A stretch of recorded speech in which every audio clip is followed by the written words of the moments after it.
अस्सलाम वालेकुम। अमेरिका जब भी किसी मुल्क के दिफा के लिए निकल पड़ता है तो समझ जाए कि अमेरिका का इसमें अपने मफादात भी शामिल है। आजकल आप लोगों ने सुना होगा कि चाइना ताइवान पर हमला करने की कोशिश कर रहा है और प्लानिंग यानी मंसूबा बना रहा है। ये हमला क्यों हो रहा है, इसके बहुत से वजूहात है, लेकिन अमेरिका भी ताइवान के डिफेंस के लिए निकल पड़ा है। और ताइवान में ऐसी कौन सी चीज है जो अमेरिका नहीं चाहता कि चाइनीज के हाथों लग जाए। वीडियो को मजीद आगे ले जाने से पहले अगर आप मेरे चैनल पर नए हैं तो मेरे चैनल को सब्सक्राइब करें और बेल आइकन पर भी जरूर क्लिक करें ताकि आपको आने वाली वीडियोस की नोटिफिकेशन वक्त पर मिलती रहे। आपके घर में अगर लैपटॉप है, आप मोबाइल इस्तेमाल कर रहे हो या फ्रिज आपके घर में मौजूद है या आप किसी गाड़ी को चला रहे हैं तो पहले आपको ताइवान का शुक्रिया अदा करना चाहिए। क्यों आपको शुक्रिया अदा करना चाहिए? वो इसलिए जो इलेक्ट्रॉनिक चीजें हम इस्तेमाल करते हैं तो इसमें चिप लगती है। इस चिप के बगैर कोई भी इलेक्ट्रॉनिक चीज काम नहीं करती और दुनिया के 92% जो चिप है ये ताइवान की एक कंपनी है जिसका नाम है TSMC, Taiwan semiconductor manufacturing company. ये कंपनी दुनिया के 92% जो चिप है ये इंपोर्ट कर रही है। इसमें बहुत बड़ी बड़ी कंपनियां शामिल है जिसको ये कंपनी ये चिप प्रोवाइड कर रही है और उसकी जो कंपनियां है वो हर साल बहुत ज्यादा मुनाफा कमा रही है। इसमें इंटेल शामिल है, एप्पल इसमें शामिल है, एनवीडिया शामिल है, इसमें नासा भी शामिल है। ये वो बहुत बड़ी बड़ी कंपनियां हैं जो इस कंपनी यानी TSMC से ये चिप खरीद रही है। इसमें क्वालकॉम, AMD, टेस्ला और हुआवे भी शामिल है। ये वो कंपनियां हैं जो इस TSMC पर डिफेंड कर रही है। दुनिया में एक और कंपनी भी है जो ये चिप बना रही है और वो है सैमसंग। लेकिन सैमसंग और TSMC की जो क्वालिटी है इसमें बहुत ज्यादा फर्क है। TSMC जो चिप बना रही है वो बहुत अलग क्वालिटी की है और वो 10 नैनोमीटर से बिलो है यानी कम है।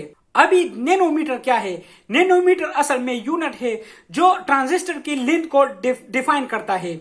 ये 10,000 थिनर यानी बारीक होता है ह्यूमन हेयर से, जिससे ये करंट पास होती है और जिस तेजी से ये करंट पास होती है ये इसकी क्वालिटी है कि वो चिप इतना जबरदस्त होगा। यानी अगर हम आईफोन की बात कर ले, आईफोन में जो चिप इस्तेमाल होता है तो वो बहुत अलग क्वालिटी का होता है, इसलिए आईफोन की जो टेक्नोलॉजी वो बहुत बेस्ट होती है। इसमें जो ये चिप है ये इसकी कमालात है और 1 नैनोमीटर जो है बिलियन ऑफ मीटर के बराबर होती है। इसलिए जो TSMC जो चिप बना रही है वो बहुत अलग क्वालिटी के है। अगस्त में नैन्सी पेलोसी जो के रिप्रेजेंटेटिव हुए हैं अमेरिका के, वो ताइवान विजिट कर रही थी तो बीजिंग यानी चाइना वाले ने इसे मना किया कि आप ताइवान ना जाए, लेकिन वो इसके बावजूद ताइवान चली गई और TSMC के जो चेयरमैन है उससे मुलाकात की। इस पर चाइना वाले बहुत खफा हुए, नाराज हुए।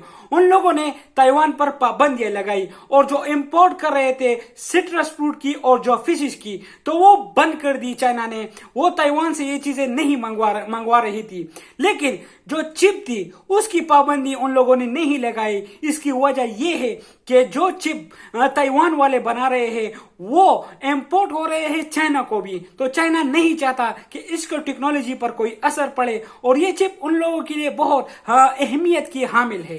इसलिए अमेरिका बहुत ज्यादा परेशान है कि चाइना ने अगर ताइवान पर हमला कर दिया तो ये टेक्नोलॉजी उन लोगों के हाथ लग जाएगी। इसलिए अमेरिका ताइवान के डिफेंस के लिए निकल पड़ा है।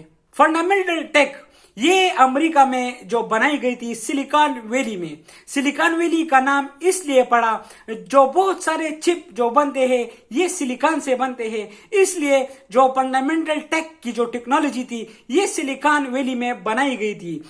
ये वो टेक्नोलॉजी थी जो अमेरिका 90s में चिप बना रही थी, लेकिन उस टाइम जापानीज भी ये चिप बना रही थी।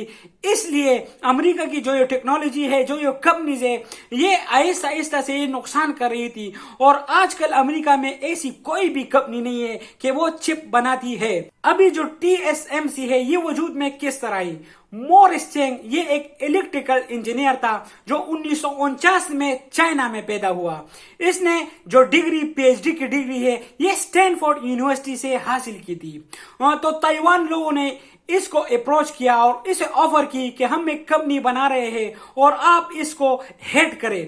تو 1987 میں ٹی ایس ایم سی جو کمپنی ہے وہ وجود میں آئی اور اس ٹائم جو مورس چینگ تھا انہوں نے یہ آفر کیا کہ ہم جو چپ بنا رہے ہیں یہ بہت لو پرائس پہ ہے, یعنی اس کی جو قیمت ہے وہ بہت کم ہوگی. تو اسی ٹائم سے اس کی جو مارکیٹ ہے وہ ڈیولپ ہو رہی تھی اور پھر ایپل اور انٹل اور ہواوے جو ساری کمپنیز ہے ابھی اس چپ پر ڈیپینڈ کر رہی ہے. ٹی ایس ایم سی جو چپ بناتی ہے یہ فنگر نیل یعنی ایک ناخن کے برابر ہوتے ہیں اور ایک جو چپ ہوتا ہے اس میں 50 ارب جو ٹرانزسٹر ہے وہ شامل ہوتے ہیں. اس لیے جو دنیا میں زیادہ تر جو فوکس ہوتی ہے سارے ممالک کے وہ تائیوان کے جو چپ بناتی ہے اس پر ہوتی ہے. جیسا کہ میں نے آپ لوگوں کو بتایا کہ یہ چپ سلیکان سے بنتا ہے اور تائیوان کے پاس جو ٹیکنالوجی ہے وہ اتنی محتاط طریقے سے اس کو بناتی ہے کہ اس کے لیے جو اپنی کٹ ہو وہ لوگ پہنتے ہیں جو ورکر ہوتے ہیں اور یہ لوگ نہیں چاہتے کہ اس پر ڈسٹ یعنی جو گندگی ہے یا دھواں ہے اس پر لگ جائے. جب بھی یہ چپ پر گندگی یا دھواں لگ جاتا ہے یا غبار اس پر لگ جاتا ہے تو یہ خراب ہو جاتا ہے. اس لیے اس کی بہت کیئر ہوتی ہے اور جو ٹیکنالوجی ہوتی ہے اس کی بھی بہت زیادہ کیئر ہوتی ہے کیونکہ یہ ٹیکنالوجی بہت ایڈوانس ہے. اس کے لیے خاص لوگوں کی ضرورت ہوتی ہے جو تائیوان میں یہ لوگ ایکسپرٹ تائیوان میں موجود ہوتے ہیں. اگست میں جو بائیڈن ایک لا لایا تھا یعنی قانون لایا تھا اور اس لا کا نام ہے چپ ایکٹ لا. اس قانون کے تحت جو کمپنیاں امریکہ سے سبسڈی لے رہے ہیں اور وہ جو چائنا سے مینوفیکچرنگ کر رہے ہیں جو چپ لا رہے ہیں وہ اگر 28 نینو میٹر سے کم ہے تو اس کو جو سبسڈی ہے وہ بند کی ہے امریکہ نے. اور امریکہ یہ آفر بھی امریکہ نے کی ہے کہ 50 بلین جو سبسڈی ہے ہم ان کمپنیوں کو دیں گے جو ٹی ایس ایم سی کی طرح ہمارے لیے ایک پلانٹ لگائے. اور امریکہ یہ پلاننگ کر رہا ہے کہ 2024 میں ایریزونا میں اسی طرح کا جو ٹی ایس ایم سی کا جو کمپنی ہے اسی طرح کا کمپنی جو پلانٹ ہے وہ ہم لگائیں گے. لیکن چائنا کی ایک کمپنی ہے جس کا نام ہے سمک, ان لوگوں نے یہ دعویٰ کیا ہے کہ ہم نے چپ بنائے ہیں جو 7 نینو میٹر ہے اور وہ کرپٹو مائننگ سے ان لوگوں نے یہ چپ بنایا ہے. ٹی ایس ایم سی والوں نے جو آنے والے وقتوں میں وہ 2 نینو میٹر سے بھی کم جو الٹرا ایڈوانس چپس ہے وہ بنا رہے ہیں. اور آپ لوگوں کو پتا ہے کہ وہ کس کمپنی کے لیے یہ بنا رہے ہیں, وہ ایپل جو آئی فون بیچتی ہے ان لوگوں کے لیے یہ بنا رہی ہے. اور جو آنے والے وقتوں میں جو آئی فون کی جو نئی ماڈل ہوگی یعنی 2025 میں جو ماڈل آئے گی تو وہ اگر ہم 4 دن تک چارج نہ بھی کرے تب بھی وہ کام کرے گا. تو اس میں یہ ایڈوانس ٹائپ کی جو چپ ہے یہ لگی ہوگی, اس لیے وہ 4 دن تک بھی چارج برقرار رکھے گا. آپ لوگوں کو کیا لگتا ہے, کیا چائنا تائیوان پر حملہ کر کے یہ ٹیکنالوجی حاصل کر لے گی؟ اپنی رائے ضرور مجھے دے کمنٹ میں اور میری ویڈیو کو اپنے دوستوں کے ساتھ بھی شیئر کر لے. شکریہ.